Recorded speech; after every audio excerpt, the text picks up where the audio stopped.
Assalamu alaikum, dear viewers. Welcome back to our channel. In a world drowning in noise, sometimes a single voice cuts through the chaos and reaches the heart. A voice not from a celebrity, not from a scholar, but from a 12-year-old boy, the son of a Russian couple who recently embraced Islam.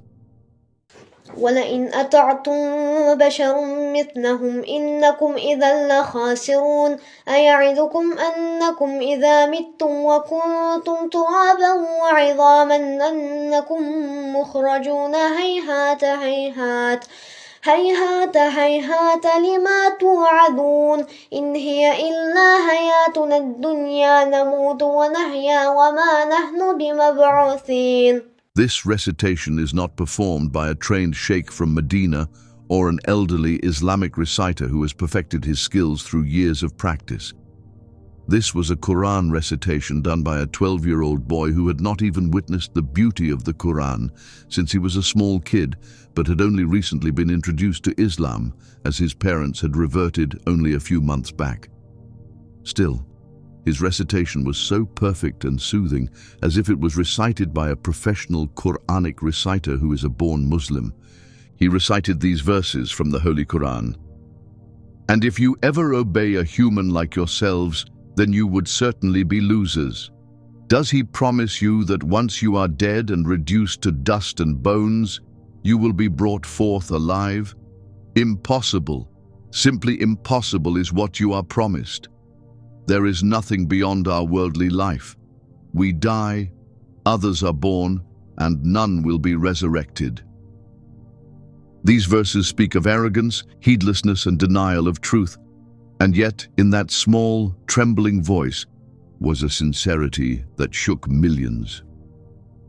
Allah says in the Holy Qur'an, "Indeed, those who do not believe say to each other, 'Do not listen to this Qur'an and make noise during its recitation, so perhaps you will overcome.'" This young boy, born to parents who once knew nothing of Islam, now recites the Qur'an with more love and devotion than many of us who were born into it. Today, many Muslim homes have Qur'ans. However, dust has covered them. We own it, but we rarely open it. We read it, but we barely reflect on it. What happened to us? We complain about feelings of depression, emptiness, and a loss of purpose, yet we abandon the one book that Allah sent as guidance, healing, and mercy. Allah says in the Holy Qur'an, "And we send down the Qur'an as a healing and mercy for the believers." And yet, Allah shows us hope through a child who is from a land once far from Islam. His innocent voice reminded millions that this book is not merely Arabic text. It is not limited to one race, one land, or one generation. The Qur'an is for all mankind, and its words are timeless. And its light reaches hearts, even those that were once lost in darkness.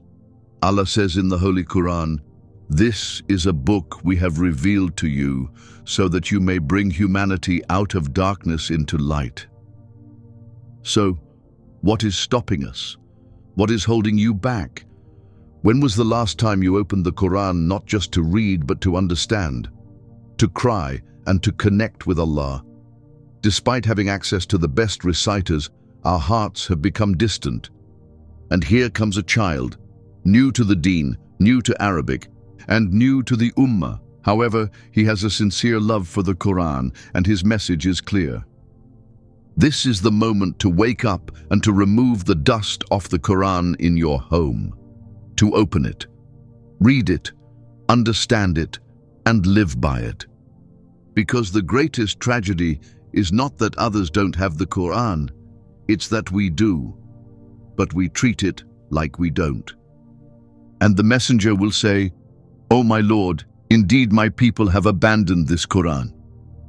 May Allah make us of the people of the Qur'an. Ameen.